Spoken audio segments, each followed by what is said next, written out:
This is an update on the Yishun fatal noise dispute. So on September 27, 2025, the Ministry of Law and the Ministry of National Development has issued a joint statement clarifying that the mediation at the CMC Community Mediation Centre between the disputing neighbours did not take place. We now know that the deceased, Yuan actually applied for mediation at the CMC Community Mediation Centre on June 12, 2025. However, the assailant, Kong Ah Hui, did not respond to the invitation to mediate, and thus mediation could not proceed. The case now has been adjourned for further mention on October 2, 2025.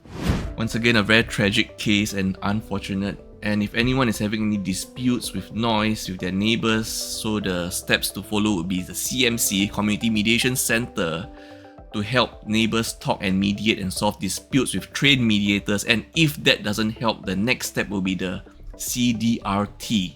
The CDRT is a Community Disputes Resolution Tribunals. It's a court of last resort for neighbour disputes after community mediation efforts have been exhausted. And take note, this is a specialized court and its orders are legally binding. Once again, our thoughts, prayers and condolences to the victim, their family and their loved ones.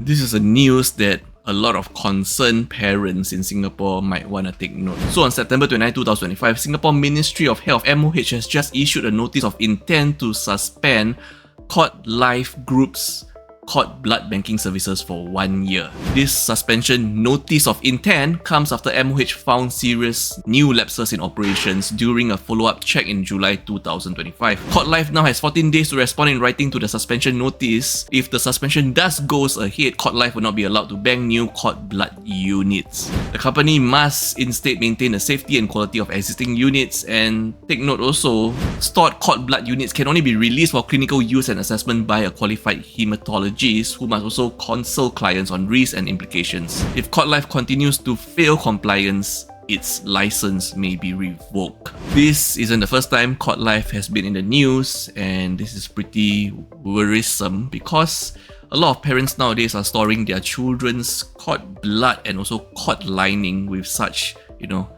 cord storage facilities, and Cordlife is one of the bigger ones, or maybe even the biggest one in Singapore. So for a bit of a recap, in 2023 November, MOH revealed that one tank with about 2,200 cord blood units became non-viable, and thus Cordlife had restrictions imposed for 6 months. Then on April 2024, another 5,300 units in a second tank and a dry shipper were also declared non-viable, and Cordlife had their restrictions extended for 3 months. Only on September 2024, Cordlife was allowed to resume cord blood banking services with restrictions. And as of this year, January 2025, Cordlife renewed their licenses for a year. So what happened during the July 2025 check? MOH found that Cordlife kept an accurate inventory and improved temperature monitoring, but there were new lapses involving 160 cord blood units collected since January 2025. Key important staff members resigned without proper handover, and the clinical governance officer, the CGO, failed in their duties. Incidents went unreported and units were stored at the wrong temperature, and also collection bags exposed to temperature excursions were still being used. These issues showed a lack of governance and poor management. MOH have ordered Cordlife to hire a new clinical governance officer and must review all 160 units and inform clients if theirs are affected. MOH has admitted that this is worrying for families, and clients may transfer their units to other banks in Singapore or overseas. And MOH has also already spoken to other cord blood banks in Singapore to prepare for possible transfers. But MOH did warn that moving cord blood to other banks locally or overseas carries risks and should be carefully considered. This horrifying story took place in China earlier this year when a grandmother mistakenly used alcohol instead of water to make milk for the baby boy. The baby boy was only 1 month and 24 days old at the time of incident. So the baby's grandmother was, preparing the baby's milk, basically water plus milk powder, but instead of water, she used alcohol. How can this happen? Because basically, at home, as the mother explained, they reuse bottles of mineral water or purified water with other liquids, and one of them, they use it to contain alcohol. And Alcohol are basically white color, clear, transparent, so it looks basically like water, except this grandmother didn't, even smell to make sure is this water or is this alcohol, and she prepared a bottle of milk, 120 ml, using milk powder and for the baby. Apparently, the baby was already reacting to the alcohol, showing signs around noon, but the grandmother only told the mother at 4 p.m. By the time the mother reached home, the baby's body had already turned red and was in a daze. The baby was rushed to the hospital for treatment and he is safe, thankfully. Honestly, babies, young children, very easily to get poisoning. And if you are telling me this is a 120 milliliter bottle of milk, you can just imagine how much was used in that. So thankfully, baby is safe. Baby is now 9 months old and reported to be in good condition, but still have to do frequent health checks because of this incident happening in the past. But seriously though, insane. Wow. This young girl in Jiangsu, China thought that the best way to escape her root canal procedure was not by running out of the door, but by climbing up the door frame. Okay, so obviously dentists and nurses find it bewildering and funny to behold her doing this. I mean, she is going to be restricted by the height of the ceiling, right? And her own mother wasn't informed until much later, and for further context, the mother tells us now that this young girl does enjoy climbing up door frames even at home. She has now been known enduringly online as Spider-Man or Spider-Girl in this now very viral video.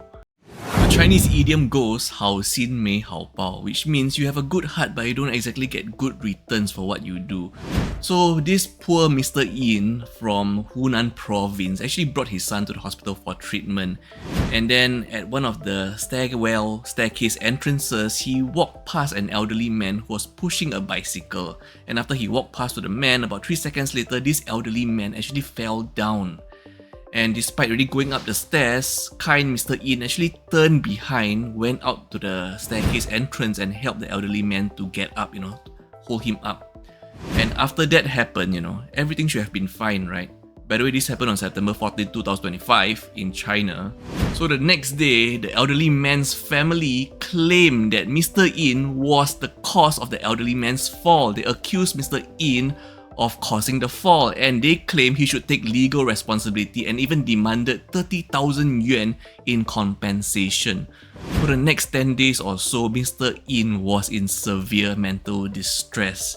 He was just there taking his son for treatment. He walked past a man, the man fell down. 3 seconds later, he still turned back to help the man to get up. And he was determined to clear his name, determined to prove his innocence. Thankfully, he found the surveillance footage that we are now all seeing. So basically, as you can see outside the entrance of the door frame, Mr. Yin walked past the elderly man pushing the bicycle. They did not knock into each other at all, okay? And after walking past the man, 3 seconds later, the man fell down, okay? After this CCTV footage has been found, the elderly man's family now said that they will not be pursuing any legal responsibilities after police investigations have been concluded. And also, the elderly man's family issued an apology to Mr. Yin. So once again, let's hope 好心有好报. Good returns to good heart. So this video just went viral in Singapore today, where we can see apparently this happened at Block 157 Serangoon North Avenue 1, allegedly 15th floor according to the hashtags of the OG poster at 4 p.m. As you can see, this CCTV footage shows a man in a blue shirt with a dustpan and a broom, and then there's a bunch, like a lot of rubbish at the corridor. So, you see rubbish, you have a dustpan and a broom, you're supposed to clear up the rubbish. He is clearing up the rubbish, except he is dumping the rubbish over the railing, over the balcony. He's doing high-rise littering caught on camera, and you can see he's sweeping and sweeping. This video is like 5 minutes long. He clears up all the rubbish, dumping everything over the railing. Even at one point, he went to check to make sure that his rubbish was all dumped cleanly over. And you notice when he looked over the railing, right, he uses his broom. I think there's a ledge there, so maybe some of the rubbish that he dumped got stuck on the ledge, so he can be seen, I'm guessing, using the broom to clean the ledge, to clean evidence of himself doing high-rise littering. By the way, high-rise littering is a crime, and high-rise littering can lead to killer litter. Any of this litter falling from a high level, coming down at the wrong angle, wrong speed, wrong weight, wrong velocity could struck someone and could cause fatalities, okay?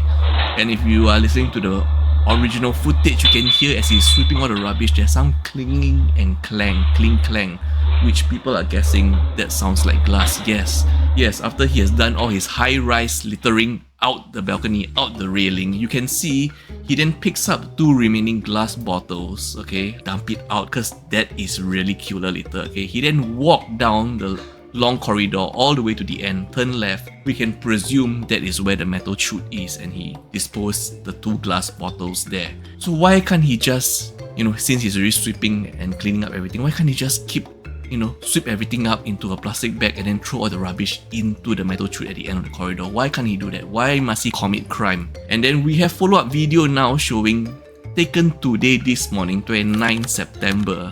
The first video was 27 September. This is now 29 September at 8 AM in the morning. He can be seen again at the same corridor with the same dustpan and broom, sitting on the floor, picking something up, collecting to the dustpan. Once again, another 5 minutes video. At around the 5 minutes mark, he could be seen dumping that dustpan over the balcony again. After that, he could be seen peering over the balcony, over the railing once again with his broom in one hand. We can assume trying to sweep off any leftover debris or litter from his high-rise littering that got caught stuck on the ledge. Hopefully the authorities can quickly identify this man and let him know that crime does not pay. So this married couple went for a holiday in Petaling Jaya, Malaysia on September 28, 2025. It was supposed to be for 2 nights, and the couple left around the afternoon, and then they hung the "please clean up the room" sign, even left a spare key inside to let the aircon keep on running, and they locked their room. However, when they came back around 11:30 PM, they were shocked because the door was unlocked but the bolt was latched on, and through that gap they could actually see a woman lying down on their bed, a stranger woman. They were alarmed and they went to the hotel lobby receptionist and asked for help. And then the 2 security guards went up with them, and there was a hotel policy that forbids hotel staff from touching any guests. So the security guard were basically left to their own devices besides, calling out and trying to alert the woman sleeping on the bed. But it was only then they found out that this woman is a drunk woman, soundly asleep on their bed. So they were wondering, how could this happen? They locked their door. They also put the sign, "please clean up my room." So how did this strange woman appear on their bed? And then, further checks then reveal from CCTV footage that actually the cleaning supervisor, or we could also call it the housekeeping staff, after cleaning the room of the married couple, left the room unlocked, forgot to lock the room. And this strange woman sleeping on their bed was actually the guest resident of their next room, their neighbor. So what happened on that night was she was out with her boyfriend drinking, and she decided to return back alone. And she was so drunk, she couldn't figure out which room is which, but this door was unlocked, and she just entered the unlocked room and quickly fell asleep on the bed. Not knowing, not realizing at all that isn't her room. But come on, it's a hotel, all rooms look the same, right? So finally, in the early morning, I guess, context is a bit missing here, I guess they finally woke the drunk woman up, and the drunk woman left the room, and the hotel asked, the guest, "Would you like to change room, or would you like to change the bed sheet?" At this point, the married couple already too exhausted, okay, just requested a change of the bed sheet, but then they were worried. If you tell us that, your cleaning supervisor left the door unlocked, could we at least check CCTV footage to make sure no other persons have entered our room and left with our belongings? But hotel was kind of a bit hard with them, saying that, "I'm sorry, we cannot show you any CCTV footage unless you lodge a police report." So the next day, the married couple, decided not to pursue the matter further because they noted that no belongings were missing, but they're still trying to claim compensation, or should we say a refund of the room that they stayed in because of the headache and trouble that they encountered that night because of the mistakes of the cleaning supervisor. And because of such, the name of the hotel cannot be named because the couple is trying to get a refund. So let us know if you think you know what hotel is this, because there have been some guesses online.